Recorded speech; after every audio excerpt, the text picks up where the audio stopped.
우리 하나님은 신실하신 하나님이십니다. 신명기 말씀에 보면 하나님이 참 하나님이시며 신실하신 하나님이심을 알아야 합니다. 주님은 천대에 이르기까지 그의 언약을 지키시며 또 한결같은 사랑을 베푸시는 신실하신 하나님이심을 알아야 합니다. 그래서 우리 하나님은 신실하신 하나님이심을 이와 같이 성경 많은 곳에서 증거하고 있습니다. 신실하심이란 약속하신 것을 반드시 이루시는 하나님의 속성입니다. 그러므로 우리의 신앙은 하나님을 믿는 것입니다. 하나님의 약속, 곧 언약을 믿는 것입니다. 그러므로 우리의 신앙생활이란 그 하나님의 약속으로 내 마음을 지키고 우리의 삶으로 순종하는 것입니다. 그 하나님의 약속을 의심하고 불신케 하는 어떤 것도 내 마음에 받아들이지 말고 타협하지 않고 섞이지 않는 것입니다. 성경 이 전체의 역사는, 성경 전체에 나타난 하나님의 역사는 바로 언약과 성취의 역사입니다. 약속하시고 이루시고, 약속하시고 이루시고. 왜 하나님이 그렇게 일을 하시는가?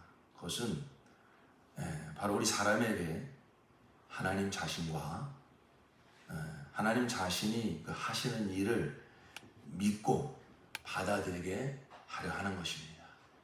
하나님이 이렇게 약속하시면 반드시 이루시는 분이구나 라는 것을 모든 그 아브라함의 일생을 통해서도 너에게 아들이 있을 것이다 말씀하시더니 반드시 때가 되니까 아들을 주시고, 또 이스라엘 역사를 통해서 너희가 이방의 객이 되어 400년간 종살이 하지만 때가 되면 너희를 내가 다시 불러내리라. 그 약속하신 하나님은 이스라엘 역사를 통해서, 출애굽의 역사를 통해서 반드시 또 그 일을 이루시고, 우리가 지금 구약성경을 잘 읽어가시는데 가만히 들여다보면 그러한 맥락이 계속 이어집니다. 약속하시고 이루시고, 약속하시고 이루시고. 그러한 하나님의 역사를 보면서 하나님은 정말 믿을 만한 분이구나. 하나님 정말 신실하신 분이구나. 하나님이 약속하신 것을 반드시 이루시는 분이구나. 이렇게 하나님을 우리가 믿게 하시려고 하나님이 그러한 언약과 성취 역사를 계속 깔아 오시는 것입니다. 그러면 이와 같이 약속하시고 성취하시는 그 하나님의 일, 그 하나님의 궁극적인 일은 우리에게 결국 믿음으로 무엇을 믿고 받아들이게 하시려고 하나님께서 그렇게 언약과 성취의 역사를 이루어 오셨는가? 그것은 결국 독생자 예수를 주시어서 우리로 말미암아 그를 믿어 멸망치 않고 영생을 얻게 하시려는 것입니다. 결국 하나님이 자신을 나를 믿어라, 내가 하는 일을 믿어라, 내 약속을 믿어라. 그 하나님의 궁극적인 약속은 무엇입니까? 우리에게 메시아 곧 독생자를 주셔서 그를 믿는 자마다 멸망치 않고 무엇을 얻게 하려 함이라? 영생을 얻게 하려 함이다 하는 것입니다. 하나님의 궁극적인 언약은 바로 영생입니다. 그 영생을 주신다는 약속을 구약 내내 깔아오신 것이고, 그 영생을 우리에게 주시는 자 메시아를 보내시겠다는 약속을 계속 깔아놓으시고, 때가 참에 바로 하나님께서 독생자를 보내어서 그를 믿는 자마다 멸망치 않고 영생을 얻게 하시는 그 하나님의 뜻을 이루어 가시는 것이죠.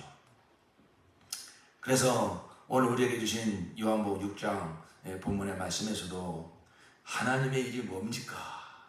예수께서 말씀하십니다. 너희가 썩어 없어질 양식을 얻으려고 일하지 말고 영생하는 양식을 위해서 일을 해라. 그러자 그들이 묻습니다. 무엇을 하여야 우리가 그 영생 얻는 하나님의 일을 하는 겁니까? 그런 일이라면 내가 하겠습니다. 영생을 얻는 하나님의 일이 무엇입니까? 그러자 예수께서 뭐라고 말씀하십니까? 예수께서 그들에게 말씀하셨다. 29절에 하나님께서 보내신 일을 믿는 것이 곧 하나님의 일이다.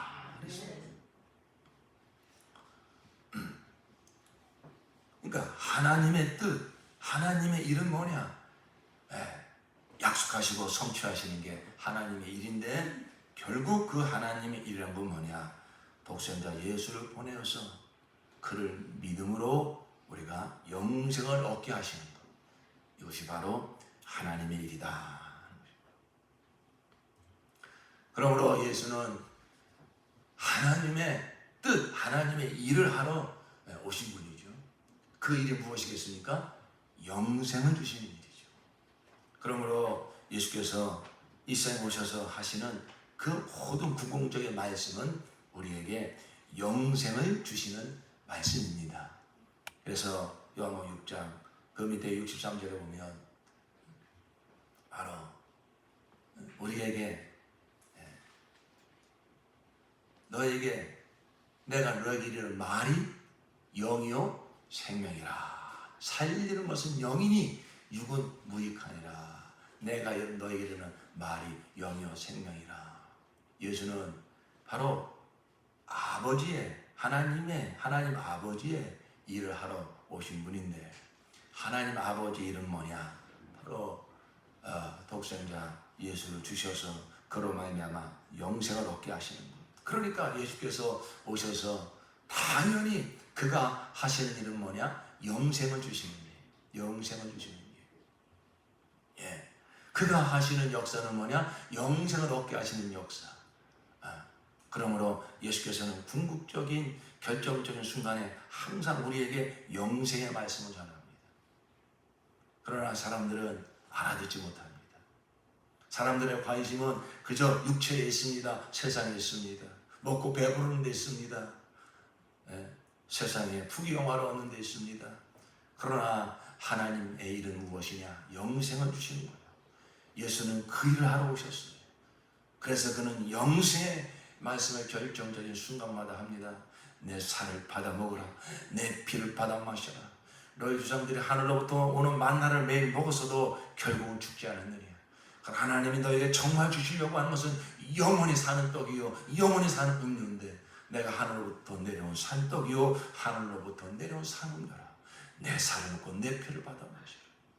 그러나 오직 육체에만 관심이 있고 세상에만 관심이 있는 자들은 그런 말을 다 어렵게 생각하고 다 떠나갔다고 요한복음 6장에 말씀하고 있습니다. 예수께서는 비록 세상이 그러하다 할지라도 그런 아버지 일을 하고 싶기 때문에 영생을 주는 역사를 일을 하고 싶기 때문에 그런 세상과 타협하지 아니하고 그는 사람들이 알아듣지 못하던 영생의 말씀을 선포하시고 그리고 바로 실제로 우리가 그 영생을 얻을 수 있는 역사를 이루시니 바로 십자가와 부활의 역사인 줄로 믿습니다. 십자가에서 우리의 모든 죄를 담당하여 주시고 부활로 이제 우리 피조물의 첫 열매가 되어 주시어서 누구든지 그 예수를 하나님의 아들과 그리스도로 믿고 십자가와 부활의 역사를 믿는 자는 바로 우리가 멸망치 않고 영생을 얻는 역사가 그 믿음으로 말미암아 우리 가운데 이루어지게 되는 것입니다. 성경의 모든 말씀과 사건은 다 이것을 말하고 있습니다. 예수님이 스스로 성경을 증거하십니다. 성경은 뭐냐? 요한복음 5장 39절에 너희가 성경에서 영생을 얻는 줄 생각하고 여기서 말하는 성경은 구약이겠죠. 너희가 성경에서 영생을 얻는 줄 생각하고 결국 하나님께서 바로 성경을 주신 것은 구약을 기록하게 한 것은 구약의 모든 사건을 일으키며 모든 사람들 통해서 하나님이 일을 하시는 그 궁극적인 목적은 무엇이냐? 영생을 주시는 것이다. 그래서 너희가 영생을 얻는 줄 생각하고 성경을 상고하거니와 이 성경이 곧 누구에 대하여? 내게 대하여 증거하는 것이로다. 그러나 그 다음 말씀이 참으로 우리의 마음을 아프게 하죠. 그러나 너희가 영생을 얻기 위하여 내게 오기를 원하지 아니하는도다. 구약에 그렇게 약속한 메시아, 영생을 주시기 위한 메시아가 왔는데, 내가 바로 그 메시아인데, 너희는 내게 다가오는 목적이 영생을 얻으려고 오는 것이 아니라 결국 너희가 먹고 사는 문제 해결하려고 오는 목적이 하나님이 나를 보내신 목적과 다르구나. 주님께서 이런 말씀을 하실 때 마음이 얼마나 아프셨을까요? 얼마나 마음이 슬프셨을까요? 신약은 또 어떻게, 신약의 목적을 어떻게 증거합니까? 사도 요한이 그 요한복음을 쓰는 목적을 이렇게 말합니다. 요한복음 20장 31절에 오직 이것을 기록하노. 다른 걸 많이 기록할 수 있지만 오직 이것만을 기록한 것은 너희로 예수께서 하나님의 아들 그리스도심을 믿게 하려 하며 또 너희로 믿고 그 이름을 힘입어 생명을, 영생을 얻게 하려 함이니라. 구약이나 신약이나 목적이 분명합니다. 예수를 믿어 영생을 얻게 하시려는 것입니다. 영생은 무엇일까요? 우리가 다 설명할 길이 없습니다. 그러나 성경을 통해서 나타난 것을 요약해서 한번 정리해보자면, 하나님의 생명으로 거듭나서 마음을 다하여 하나님을 사랑하고 이웃을 내 몸처럼 사랑하며 사는 삶, 이것이 바로 영생의 삶입니다. 그러나 사람들의 관심은 어디에 있습니까? 하나님이 궁극적으로 우리에게 주시려고 하는 이 영생에 있지 않습니다. 다 먹고 마시는 데 있습니다. 세상 부귀 영화를 얻는 데 있습니다. 그래서 그런 이야기에만 관심을 많이 갖습니다. 그런 세상에 복을 준다고 하는 사람들이 우르르 몰려갑니다. 그게 바로 하나님을 떠난 죄악된 세상의 모습입니다. 우리가 성경을 통해서 그런 모습을 곳곳에서 발견할 수 있습니다. 노아 심판 당시에 세상의 모습이 그러했습니다. 창세기 6장 11절에 하나님이 보시니 세상이 썩었고 무법천지가 되어 있었다. 하나님이 땅을 보시니 썩어 있었다. 살과 피를 지니고 땅 위에서 사는 모든 사람들의 삶이 속속들이 썩어 있었다. 생명이 없다는 것입니다. 하나님을 향한 그 어떤 영생의 소망이 없다는 것입니다. 그들이 가지고 있는 소망은 다 썩어 없어질 세상 것만을 구하고 있는 그러한 생각들. 하나님을 모르는 자들은 당연히 여기고 그렇게 살아가는 것이 당연한 삶인 줄 생각하지만 하나님의 눈으로 볼 때는 그게 바로 썩은 삶이요 타락한 삶이에요. 생명이 없는 삶이다 하는 것이죠. 마태복음 24장 30절에 그 노아의 삶을 이렇게 또 설명하고 있습니다. 노아의 때와 같이 예수님이 다시 오실 때 이 세상이 어떠하겠습니까? 예수께서 설명해 주시는 것입니다. 내가 다시 올 때 세상의 모습은 이러할 것이다. 노아의 때와 같을 것이다. 인자가 올 때에도 그러할 것이다. 홍수 이전 시대에 노아가 방주에 들어가는 날까지 사람들은 먹고 마시고 장가가고 시집가며 지냈다. 홍수가 나서 그들을 모두 휩쓸어 가기까지 그들은 아무것도 알지 못하였다. 인자가 올 때에도 그러할 것이다. 아니, 먹고 마시는 문제가 왜 잘못인가? 시집가고 장가가는 것이 왜 잘못인가? 그 자체가 잘못되었다는 것이 아니라 하나님께서 사람을 지으신 것은 하나님의 영광을 위해서 지었고 죄로 말미암아 타락한 우리 사람에게 하나님이 이 모양 저 모양으로 주신 소망은 바로 죄사함받고 거듭나서 영생하는 소망을 우리에게 하나님께서 그토록 불어넣어 주시건만, 그러나 하나님을 모르는 자들은, 하나님을 받아들이지 않는 자들은 그 마음과 생각에 무엇만은 가득 차냐? 세상 것만 가득 차 있다는 것입니다. 무엇을 먹을까, 무엇을 마실까, 그런 것만 가득하다는 것입니다. 어떻게 해서 시집가고 장가가고 어떻게 해서 집 하나 마련하고 그런 생각들로만 가득 차다는 것입니다. 예수님이 다시 오실 때에도 세상은 그러할 것이다. 아니, 노아의 때보다 더 악할 것이다. 성경님이 말씀하고 있습니다. 또 우리는 출애굽한 이스라엘 백성들 가운데서도 그러한 모습을 발견할 수 있습니다. 출애굽한 이스라엘 백성들이 하나님의 약속을 받고 나온 백성들 아닙니까? 내가 너희 조상에게 약속한 가나안 땅을 너에게 주리라. 내가 너희와 함께하리라. 나는 너희 하나님이고 너희는 내 백성이라. 내가 너희를 지켜주리라. 내가 약속한 땅으로 너희를 반드시 이끌어드리리라. 그 약속을 받고 다 기쁨과 감사함으로 출애굽했습니다. 그러나 그들이 광야를 통과하면서 먹고 마시는 문제가 이제 힘듭니다. 그들의 육체가 힘듭니다. 그러니까 그들 안에 하나님이 주신 그 소망은 온데 간데 없이 사라지니까 원망과 불평이 나옵니다. 무엇을 원망하고 무엇을 불평합니까? 민수기 11장 4절에 보니까 이스라엘 자손 가운데 섞여 살던 무리들이 먹을 것 때문에 탐욕을 품으니, 여러분 참 이것은 우리에게 중요한 교훈을 주고 있어요. 이스라엘 백성이 출애굽할 때 순수한 이스라엘 민족만 출애굽한 것이 아니라 많은 민족이 섞여서 나왔다는 것이죠. 그들은 조상이 주신 하나님의 약속이 뭔지 잘 모릅니다. 그냥 우르르 섞여서 나온 그러한 다른 부족들이 있었어요. 그러니까 그들은 하나님의 약속의 말씀이 그들 가운데 없어요. 그런 믿음과 소망도 없어요. 그러니까 그들이 힘들고 어려우니까 당연히 그들의 입에서 무슨 말이 나겠습니까? 원망과 불평하는 소리가 나갑니다.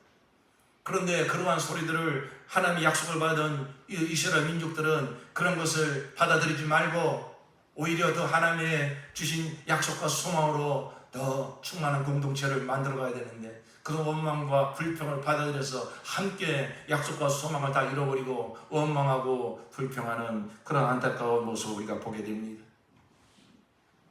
이스라엘 자손 가운데 섞여 살던 무리들이 먹을 것 때문에 탐욕을 품으니, 먹을 것 때문에 탐욕을 품으니, 이스라엘 자손들도 또다시 울며 불평하였다. 뭐라고 불평합니까? 누가 우리에게 고기를 먹여줄까? 이집트에서 생선을 공짜로 먹던 것이 기억에 생생한데, 그 밖에도 오이와 수박과 부추와 파와 마늘이 눈에 선한데 이제 우리 눈에 보이는 것이라고는 이 만나밖에 없으니 입맛마저 떨어졌다. 광야에서 어떤 수고를 해도 이러한 양식을 얻을 수 없어요. 그러나 하나님께서 나만의 이러한 양식을 책임져 주지 않습니까? 그것은 무슨 증거입니까? 내가 너희와 함께하는, 내가 너희를 이러한 양식 반드시 책임져 준다. 그것은 무슨 증거입니까? 너희가 약속한 가나안 땅에 내가 반드시 드리라.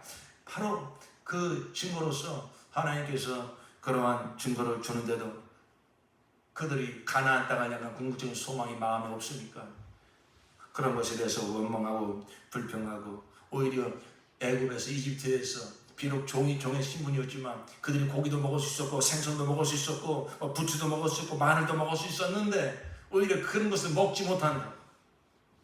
하나님의 약속을 받은 백성들조차 이와 같이 육체의 어떤 그 욕망, 그것을 채우지 못하는 것에 대해서 원망하고 불평하는 모습을 우리는 광야 이스라엘 백성들 가운데서 이렇게 볼 수가 있는 것입니다.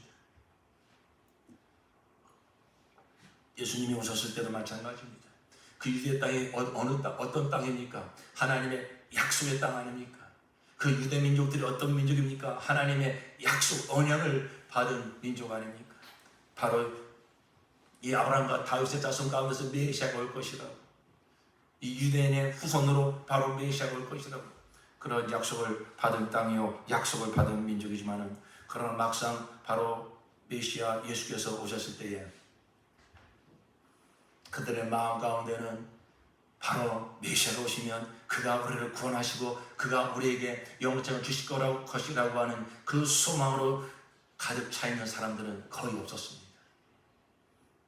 비록 그들이 아브라함의 혈통을 받은 유대인임에도 불구하고 그 조상들이 받은 그 조상으로부터 하나님께서 이제 계속 기억하게 하시고 메시아가 오실 때까지 가지게 하신 그 소망을 가진 자들은 거의 없었어요.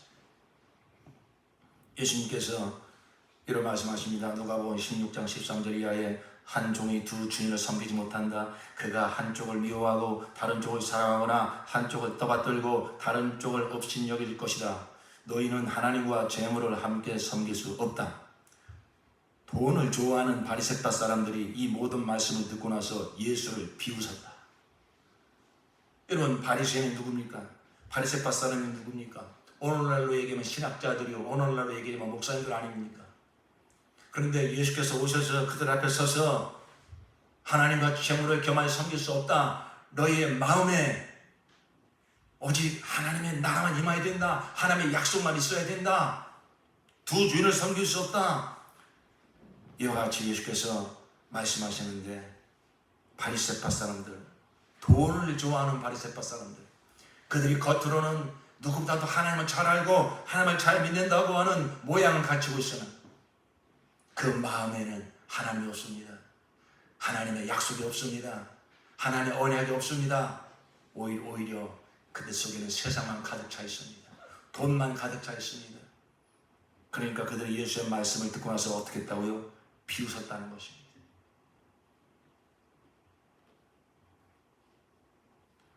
돈이 있어야 되지 무슨 소리야? 다 겉으로는 그렇게 말 안 하지만 다 돈을 좋아하고 다 돈이 있어야 되는 것이지. 그게 다 이 세상 사는 것이지. 하나님을 믿어도 돈이 있어야 하나님을 제대로 믿을 수 있지. 벌써 그들의 가치관, 그들의 생각과 마음속엔 돈이 가득 채워져 있다 이것입니다. 그러니까 예수께서 말씀하시는 것처럼 하나님과 재물을 겸하여 섬길 수 없다, 이런 말하는 사람들이 없는 것입니다. 그들이 하나님을 믿는다고 하더라도 그들의 속에는 하나님의 약속의 말씀이 없으니까 결국 그들이 종교적으로는 하나님을 말하고 종교적으로 하는 나라를 말할지 모르지만 그들이 실제를 말할 때는 다 세상 이야기하고 돈을 이야기하고 돈의 어떤 권위를 다 높이고, 영혼의 인도자라고 하는 자들이 그렇게 그들의 가치관과 생각이 그러하니 그들의 인도를 받는 영혼들이야 더할 말이 무엇이 있겠습니까? 예수님께서 오늘 본문의 말씀에서 보면 베세다 광야에서 오병이어의 이적을 행하셨습니다. 물고기 2마리가 떡 5덩어리로 창조 5,000명, 약 2만 명이 넘는 사람들이 배불리 먹었습니다. 그 다음날 많은 무리들이 예수께 또 우르르 몰려왔습니다. 예수께서는 그들의 마음을 보신 것입니다. 내가 진정으로 너에게 말한다. 너희가 나를 찾는 것은 표징을 보았기 때문에, 여기서 표징이라고 해서 바로 예수가 메시아라고 하는 그 오병 이적을 보면서 야 배불러 좋구나, 그게 아니라 저분은 메시아구나, 그 표징을 보여준 것인데 그것 때문에 예수께 온 것이 아니라 너희가 나에게 온 것은 빵을 먹고 배가 불렀기 때문이다. 내가 이러한 어떤 능력을 행하니까 어떤 먹고 마시는 문제, 경제적인 문제, 세상에서 살아가는 문제를 어떻게 저 예수를 통해서 잘 해결받을 수 있을까? 그런 관심만 가지고 그런 마음만 가득 차서 내게 나와왔구나. 그러면서 너희가 썩어 없어질 양식을 위해서 일하지 말고 영생하는 양식을 위해서 일하라. 그게 뭡니까? 나를 믿는 거야. 너의 관심을 좀 돌려라. 하나님의 약속을 너희가 받은 민족 아니냐? 너희가 아브라함의 후손들 아니냐? 옛 언약을 받은 민족 아니냐? 그 언약의 내용이 무엇이더냐? 하나님 메시아를 보내시고 그로 말미암아 영생을 주신다는 것인데 너희들 안에는 그 소망이 전혀 없고 오직 세상에 썩어 없어질 소망만 가득 차 있구나. 그렇게 말씀하시는 예수님의 마음이 어떠셨을까요? 오늘날도 마찬가지입니다. 정말로 하나님이 이 세상에 주시고자 하는 이 영생, 그렇게 구약 내내 깔아놓으시고 그 깔아놓은 길로 예수를 독생자로 보내셔서 그를 십자가 달려 죽게 하시고 부활시켜서 누구든지 그를 믿는 자마다 멸망치 않고 영생을 주신다고 하는 이 하나님의 놀라운 뜻이, 하나님의 일이, 하나님의 역사가 이렇게 명명백백하게 이 세상 가운데 이루어졌고 성령으로 말미암아 2000년 동안 이 세상 가운데 선포되어졌는데 이제 머지않아 주님 다시 올 터인데 예수께서 이 마지막 때를 바라보고 뭐라고 말씀하셨습니까? 내가 다시 올 때에 믿음 있는 자를 보겠느냐. 정말로 이 영생의 소망으로 가득 차서 주님 다시 오실 그날을 고대하며 준비하며 사는 이 믿음과 이 소망 가지고 사는 자들을 내가 볼 수 있겠느냐. 예수를 믿는다고 하는 모양을 가진 자들은 많지만, 예배당은 많지만 정말 그 마음속에 영생의 소망이 가득 찬 그러한 사람들을 얼마나 볼 수 있겠느냐. 오히려 마지막 때가 되면은 성경은 이미 예언해 놓고 있지 않습니까?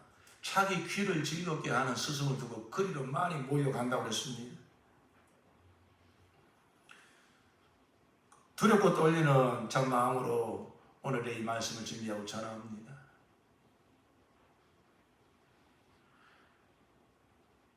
예수님 당시에도 종교 지도자들이 하나님 앞에 올바로 서 있지 못하니까, 하나님의 약속의 말씀이 그들의 10% 살아있지 못하니까, 세상 것이 그들을 점령하니까 자기만 망하는 것이 아니라 그들을 쫓는 수많은 영혼들을 다 망하게 하였다 말씀하고 있는 것처럼, 많은 말씀의 사역자들이 처음부터 그렇게 했습니까? 예수를 만나고 그들 가운데 영생의 소망이 충만해서 어떻게 하면 내가 이 복음의 전달자가 될까? 어떻게 하면 내가 영생의 이 복음의 메신저가 될까? 주여 나를 사용하여 주시옵소서.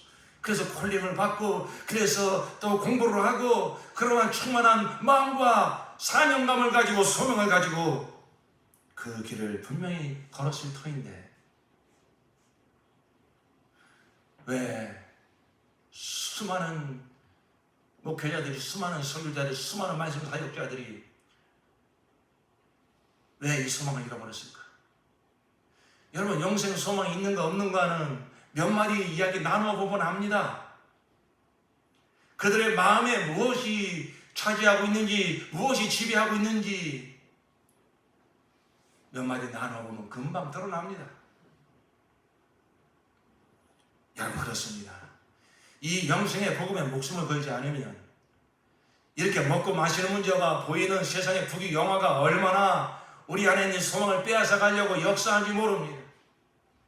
우리의 정말로 마음을 오직 하나님, 신실하신 하나님의 약속, 하나님은 바로 우리에게 독생자를 주시고 그를 믿는 자마다 영생을 주신다고 하는 신실하신 하나님은 정확하게 역사 가운데서 그 영생 얻는 역사를 예수 안에서 이루셔서, 내가 그 하나님의 역사를 믿어도 내 안에 예수가 계신다, 내 안에 영생의 약속이 있다, 이 땅에서부터 그 영생을 맛보며 살게 하시고 주님 다시 오시는 그날 그 영생의 영광을 보게 하신다.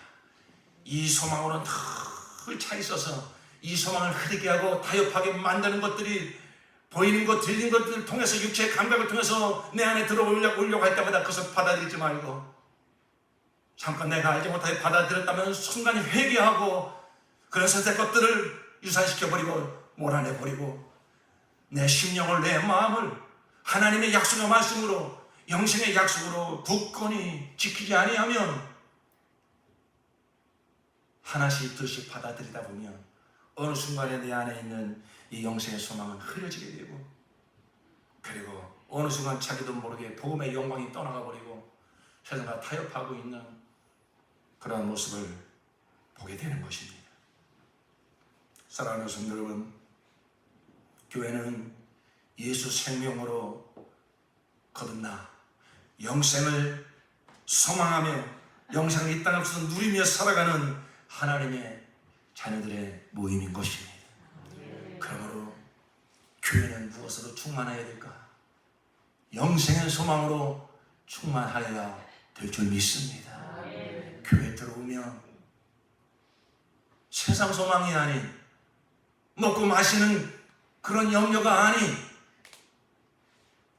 하나님께서 우리에게 주신 독생자 예수로 말미암아 확실하게 우리에게 이루어 주신, 그리고 머지않아 그 영광을 보게 될 영생의 소망으로 충만한 것. 정말 우리가 이와 같은 교회를 함께 세워가야 될 줄로 믿습니다. 그런 소망이 충만한 곳에 하나님이 임재하시는 것입니다. 내가 너희의 소망을 부끄럽지 않게 하리라. 너희의 소망이 산소망인 것을 내가 밝혀주리라. 그러한 영생 소망 가지고 살려고 몸부림치고, 그런 소망 가진 자들이 함께 모여 이 소망을 주신 주님, 이 소망을 이루어 주신 주님을 경배하고 찬양할 때 주님께서 얼마나 마음이 뜨거워지시겠습니까? 어찌 그러한 예배에, 그러한 교회에 우리 주님께서 임재하지 아니하시겠습니까? 그래서 이제 우리는 우리의 성전된 우리의 영혼 성전에 오직 영생의 소망으로 가득 채웁시다. 우리 교회 성전 안에 하나님의 언약, 영생의 소망, 예수께서 십자가 부활로 이루신 이 영생의 역사, 성령이 기름 부으시고 불 밝혀주는 영생의 소망으로 충만한 교회를 세웁시다.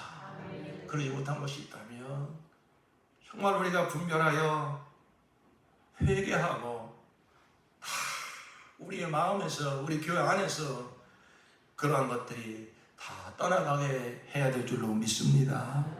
베드로전서 1장 14절 이하에 순종하는 자녀로서 여러분은 전에 모르고 쫓았던 욕망을 따라 살지 말고 예수를 알기 전에 세상밖에 몰랐을 때 내 마음을 지배하고 점령하고 있던 이 육체적인 욕망과 세상에 대한 욕망을 더 이상 따라 살지 말고 여러분을 불러주신 그 거룩하신 분을 따라 모든 행실을 거룩하게 하십시오.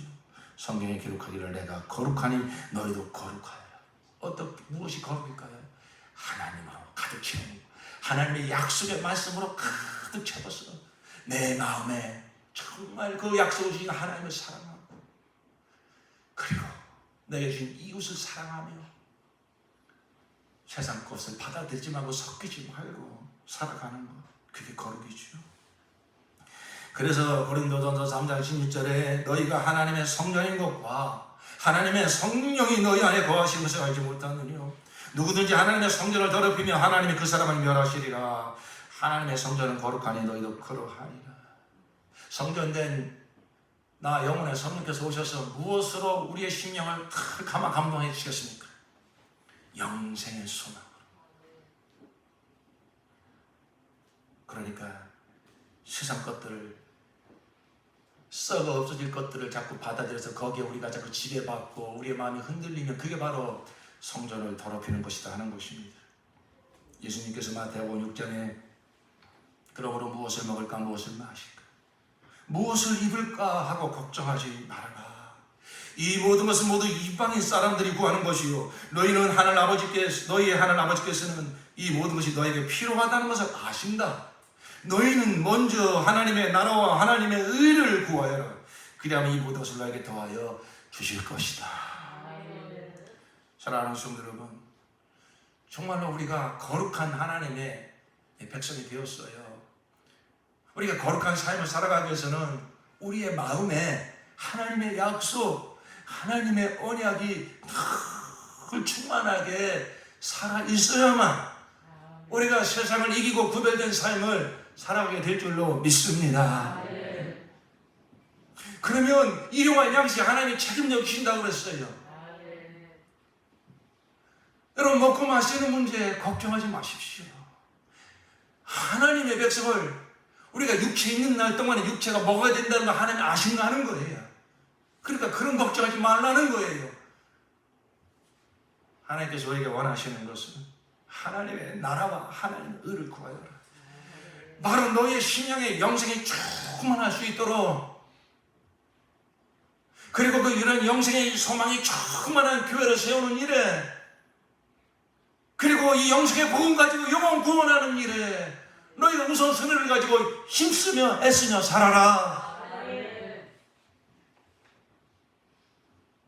여러분, 우리는 구약시대와 달리 새 언약시대에 살고 있습니다. 구약시대 백성들은 그렇게 살고 싶어도 살 수 있는 마음이 없었고 능력이 없었어요.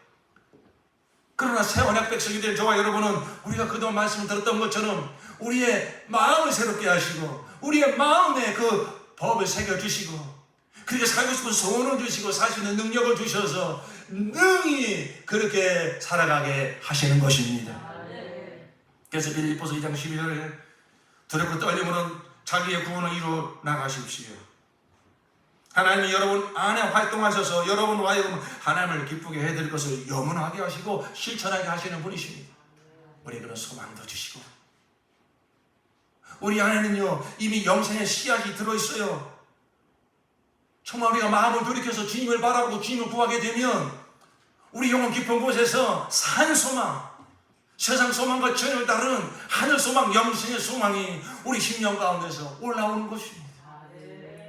그리고 이제 내가 헛된 소망을 구하지 아니하고 영생의 소망 가지고 살리라 결단하고 회개하고 돌이키며 그렇게 살 수 있는 힘을 하늘로부터 부어주시는 줄로 믿습니다.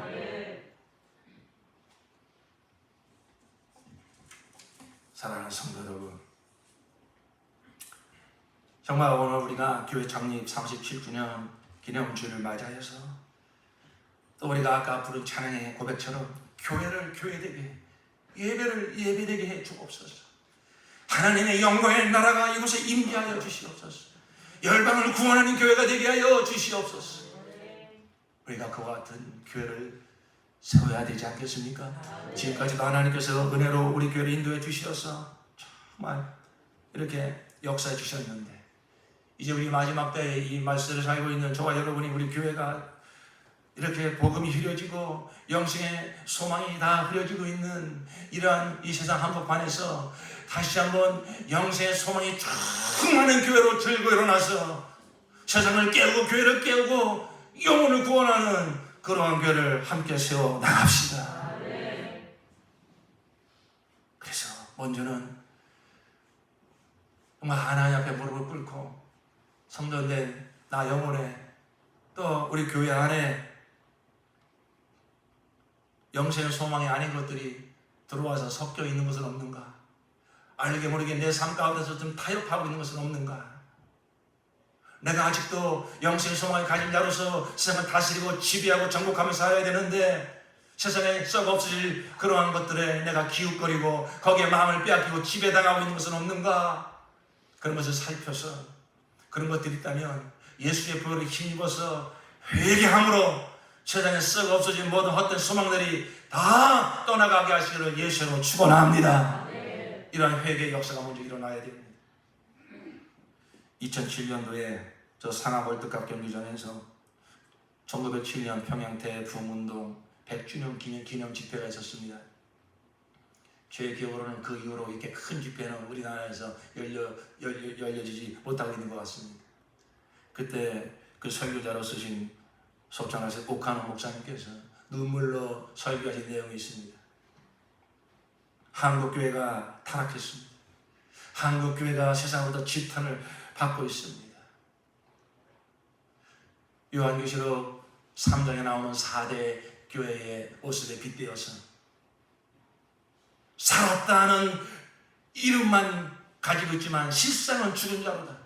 겉으로 보면 화려하고 겉으로 보면 살아있는 것 같고 겉으로 보면 정말로 역동하는 것 같지만, 그러나 실상은 죽은 교회, 4대 교회가 오늘날 한국교회가 아닙니까? 아니라고 말할 자가 누가 있습니까? 고백하듯이 설교하시는 그 오카노 목사님, 내가 바로 죄인입니다. 이렇게 살았다는 이름은 가지고 있는 실상은 죽은 교회 만들려면 어떻게 하는지 아십니까? 제가 가르쳐 드릴게요. 강단에서 복음을 조금씩 틀면 됩니다. 복음을 조금씩만 타협하면 됩니다. 성도들이 원하는 대로 설교를 조금씩만 타협하면 됩니다. 그러면 살았다는 이름은 있으나 실상은 죽은 교회 만들 수 있습니다. 내가 바로 그 장본인입니다. 깜짝 놀랐죠. 한국교회에서 그래서 가장 뭔가 건강하게 하나님의 말씀대로 세워진 대표적인 교회, 그 사랑의 교회, 수십 년 담임하신 그 목사님께서 자신의 목회를 돌아다보면서 내가 장본이라고, 내가 바로 교회를 타락시킨 장본이라고, 그 교회가 좋은 교회로 건강한 교회라고 얼마나 많은 한국 교회들이 배우려고 몰려들었습니까? 내가 그 장본이라. 바로 이 복음을 조금씩 성도들이 원하는 대로 들어주다 보니까, 들기 시작하니까 이와 같이 겉으로만 번지르르하고 그 속에 들어가 보니까 천국에 대한 소망도 없고 거룩에 대한 소망도 없고 주님 다시 오실 그날을 향한 재림의 소망도 없는, 오직 관심은 이 세상에서 어떻게 더 잘 먹고 잘 살까? 어떻게 세상에서 정말로 인정받으며 살까? 그런 교회를 만든 장본이라고 본인이 회개하며 설교하신 그런 일이 있습니다. 디모데후서 3장 1절에 이 마지막 때를 이미 성령은 말씀하고 있지 않습니까? 그대는 이것을 알아두십시오. 말세에 어려운 때가 올 것입니다.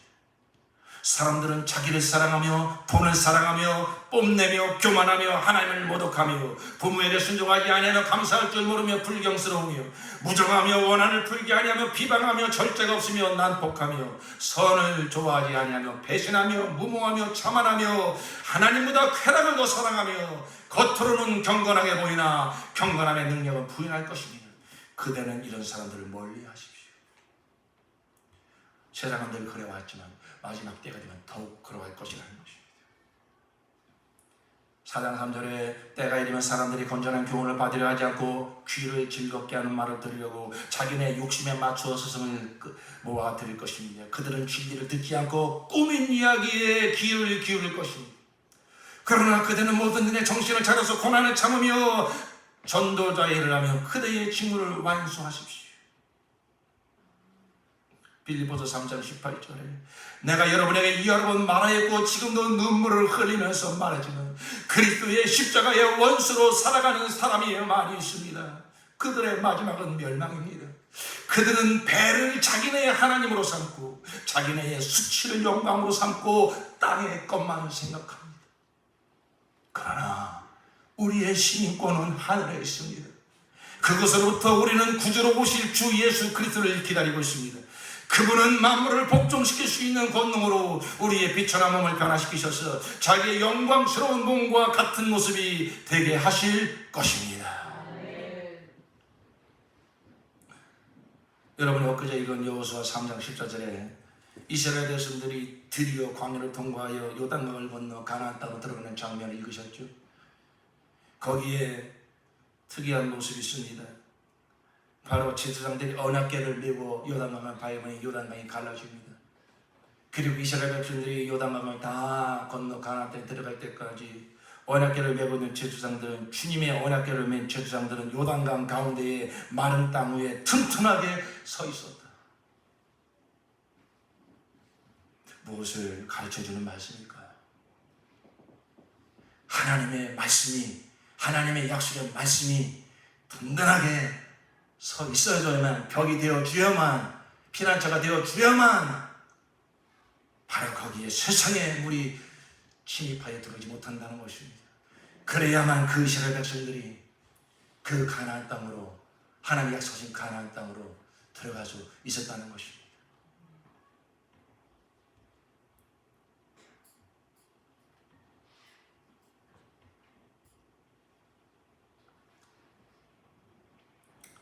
사랑하는 성도 여러분, 정말 우리가 마지막 때를 살고 있습니다. 영적으로 보면 하나님께서 분명히 말씀하시기를 하나님의 심판이 먼저 믿는 자에게 시작된다고 했습니다. 먼저 교회로부터 시작된다고 했습니다.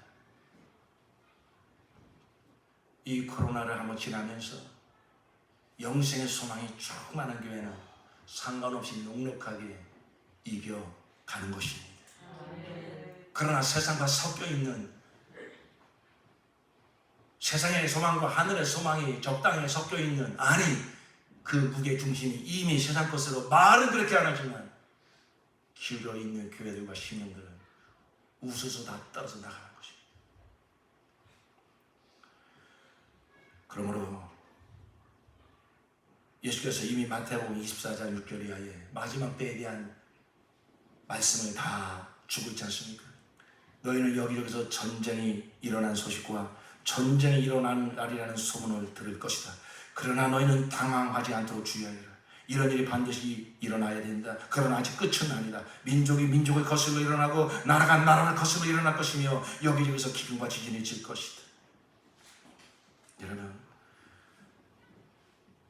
누차 말씀드렸지만 이 세상은 소망이 없습니다. 여러분, 코로나가 지금 이렇게 이제 잠 재워지고 일상으로 돌아갈 우리가 희망을 가지고 있습니다. 그러나 과연 세상이 이제는 그러한 재앙이 없는 그런 더 이상 코로나가 없는 그런 천국이 이루어질까요? 절대 그렇지 않습니다. 세상 하나의 말씀대로 되어지는 것입니다. 지금 전쟁의 소문이 곳곳에서 들리고 있습니다. 자칫하면 3차 세계대전으로 일어날 가능성이 많습니다. 조심스럽게 드리는 말씀이지만은 하나님께서는 마지막 추수를 위해서 다시 한번 이제 그 전쟁의 소문이 일어나고 있지만 그것을 멈추게 해주시고 일어난 코로나 재앙이 일어났지만 이것이 한번 종식되게 하시고 이 과정을 통과한 하나님의 사람들을 분별한 하나님의 백성들을 일으켜 세우셔서 이 영생의 복음을 천국 복음을 정말로 내 이웃에서 모든 민족에까지 전파할 수 있는 기회를 주실 줄로 믿습니다. 이 하늘나라의 복음이 이 천국 복음이 이 영생 복음이 온 세상에 전파되어서 모든 민족에게 증언될 것이다. 그때야 끝이 올 것이다. 그러한 기회를 하나님이 반드시 주실 것입니다. 그렇다면 이 마지막 때를 살고 있는 저와 여러분이 우리 교회가 해야 될 일은 분명하지 않습니까? 세상과 섞이지 않은 이 영생의 복음 가지고 이건 누구 약속입니까? 우리의 희망사항입니까? 아니요. 신실하신 하나님의 약속인 것입니다. 예수께서 십자가와 부활로 하늘 보좌 앉으심으로 우리에게 약속하시고 보증하고 있는 영원히 변치 않는 하나님의 약속의 말씀인 것입니다. 우리의 마음을 무엇으로 채워야겠습니까? 여러분, 세상의 말들은 나를 행복하게 해준다고, 내 인생을 즐겁게 해준다고, 내 인생을 평안하게 해준다고 하는 세상으로부터는 모든 말들은 참이 아닙니다. 그 진리가 아닙니다. 그런 것으로 내 마음에 희망을 집어넣으면 안 됩니다. 우리가 이런 세상을 살아가고 있지만 그런 것과 무관하게 살아갈 수는 없지만 우리의 마음은 무엇으로 채워야 되느냐? 하나님의 언약, 영생의 소망으로 가득 채워야 될 줄로 믿습니다. 그래야만 우리가 세상에 빠져 들어가지 않는 거예요. 왜 세상을 기웃거리고 왜 세상에 지배당합니까? 우리 안에 세상을 그냥 헛된 소망이 있으니까요. 뭔가 돈이 있어야, 뭔가 집을 한 채 마련해야, 뭔가 사람이 인정받아야. 하나님을 떠난 타락한 백성들을 지배하는 세상 가치관은 두 가지라고 그랬잖아요. 자아, 사랑, 물질 사랑. 자아 숭배, 물질 숭배, 자아 우상, 물질 우상. 그것이 한정 사람들의 마음을 점령하는 것입니다. 여기에 걸려 들어가면, 여기에 이 수레바퀴에 함께 빨려 들어가면 멸망하는 것입니다. 여러분, 세상은 점점 더 그렇게 돌아가고 있지 않습니까?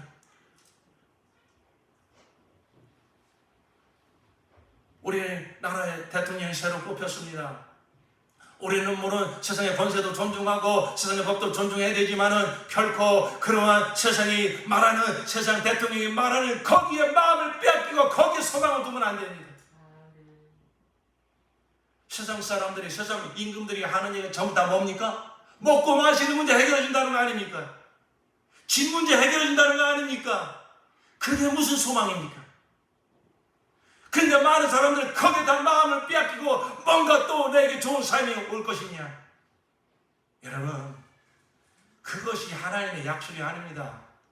그 하나님을 모르는 자들이 무엇을 먹을까 무엇을 마실까 하는 건 이방인들이 구하는 것이라고 했습니다. 우리는 이런 세상 한복판을 살아가면서 그러한 세상 헛된 소망, 헛된 약속들이 우리의 마음을 지배하지 못하도록 우리의 마음과 생각은 오직 하나님의 약속인, 예수의 약속인 오직 영생의 소망, 천국에 대한 소망으로 우리의 심령을 가득 채우시기를 예수 이름으로 축원합니다. 감사한 것은 한없이 연약하고 부족한 종을 정말로 항상 진리로 간섭해 주셔서 내 안에 이것저것에 남아있는 자아를 추구하고 셈을 추구하는, 말은 그렇게 안 하지만 곳곳에 남아있는 그런 마음과 생각들을 하나씩 둘씩 점점 더 제거해 주시어서 더욱더 복음으로 채워주시고 복음의 영광을 비춰주시고 이 복음의 목숨을 걸고 전하는 설교자로, 그러한 목회자로 하나님께서 인도해 주시는 것이 무한 감사입니다. 참으로 감사한 것은 예수님 당시에도 그랬지만 누가 이러한 회개의 복음을, 이러한 천국 복음을, 영생의 복음을 정말 사모하고 더 듣기를 원하고 더 그것이 내 믿음이 되고 내 삶이 되어지는 그런 자들이 정말로 없어. 내가 다시 올 때 믿음 내 보겠느냐 말씀하신 것처럼 그런 자들이 소수일 거라고 말씀하지 않습니까? 그렇기 때문에 이러한 복음이 어느 때도 그랬지만 마지막 때가 되면 특히 더 활용받지 못합니다.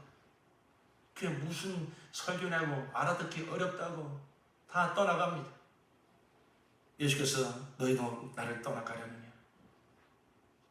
베드로가 영생의 말씀이 주께 있어 우리가 어디로 가오리까? 여러분 이렇게 한없이 부족하고 연약한 자라도 주의 성령께서 복음으로 늘 간섭해 주시어서 영생의 복음을 전하게 하실 때에 우리 사랑하는 성도들께서 정말 한 성령께서 감화감동 역사해 주심으로 바로 영생의 복음의 비춤을 받고 그 영혼의 영생의 소망으로 점점 더 충만해져 가시면서 이 한 믿음과 한 소망으로 주님이 원하시는 교회를 함께 세워가는 모습을 볼 때 더할 나위 없이 감사한 것입니다. 사랑하는 성도 여러분, 이제 주님은 속히 오십니다. 바로 주님 약속하신 영생의 소망을 가지고 주님이 원하시는 교회를 세우는 일에 힘쓰며 세상이 알아듣든 못 알아듣든 영생의 복음을 전하여 영혼 구원하는 일에 힘쓰고 했으며 하나님의 나라를 세우는 일에 한 페이지를 장식한 그 인생을 주님 다시 오시는 그날, 영원한 하나님의 나라가 임재하는 그날, 그 나라를 위해서 이와같이 헌신하고 충성한 자들을 그의 몸된 교회를 위해서 이와같이 영생의 소망으로 충만한 교회를 세우고자 나에게서부터 영생의 소망으로 충만한 내가 신령이 되리라. 정말로 내가 그러한 정말 우리 주님 원하시는 교회가 세워지는 일에 내가 한 모퉁이를 감당하리라. 내가 영생의 소망 하나 신실하신 하나님의 약속의 말씀으로 충만한 신령이 되리라. 그렇게 자기의 마음을 지키고 그렇게 살려고 몸부림치고 그렇게 영혼들을 독려하고 격려하고 그런 교회가 세워진 일에 함께 헌신하고 충성한 자, 우리 주 예수 그리스도 다시 오시는 그날 반드시 의의 면류관, 생명의 면류관, 영광의 면류관으로 갚아주실 줄로 믿습니다. 우리 한번 기도합시다.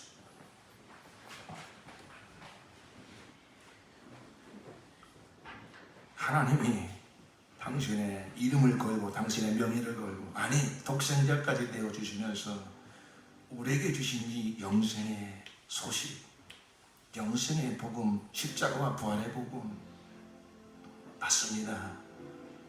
이것이 하나님의 언약임을 믿습니다. 하나님의 약속은 반드시 이루어지는 걸 믿습니다. 나는 내 마음을 오직 하나님의 약속으로 채우겠습니다. 이 영생의 소망 가지고 어떠한 일이 있어도 나는 기뻐하며 감사하며 찬양하겠습니다. 세상의 헛된 것과 섞이지 않겠습니다. 오직 영생의 소망으로 내 마음을 지켜 나에게 영생을 주신 주님을 더욱더 사랑하고 영생의 계명 붙들어 내 이웃을 내 몸처럼 사랑하며 영생의 소망으로 충만케 하라고 하는 주 예수의 몸된 교회를 세우는 일에 힘쓰겠습니다. 겨우 이 복음 가지고 듣든지 안 듣든지 복음 전하여 영혼 구원하는 일에 내 평생 헌신하겠습니다. 완전하지 못하지만 때로는 부족하지만 때로는 넘어져도 일어나서 영생의 소망으로 다시 내 심령을 불밝히며 신실하신 하나님의 약속을 그대로 믿고 그대로 기뻐하고 살아가는 그 삶을 주님이 보실 때 얼마나 마음이 떨리겠습니까? 얼마나 사랑스럽겠습니까? 그 믿음을 얼마나 반드시 증거해 주고 싶겠습니까? 사랑하는 주님, 이제 이 영생의 소망으로 내 심령 충만히 채워주시고 헛된 소망 다 제거해 주시고 그러므로 내가 한 지체로 속하고 우리 교회가 영생의 소망으로 충만하여져서 이 마칠 때 영생의 복음을 다 함대히 빛을 발하며 주님이 원하시는 교회를 세우고 영혼을 구원하는 교회가 되게 하여 주시옵소서. 내가 오늘 이 시간에 주님의 약속의 말씀을 붙잡고 내 마음을 헌신하며 내 삶을 헌신하오니 성령이여 영신의 소망으로 나를 더 뜨겁게 하여 주시고 인도하여 주시옵소서. 우리가 같이 한번 예수 삼창하셔 통성으로 헌신하며 기도하시겠습니다. 예수여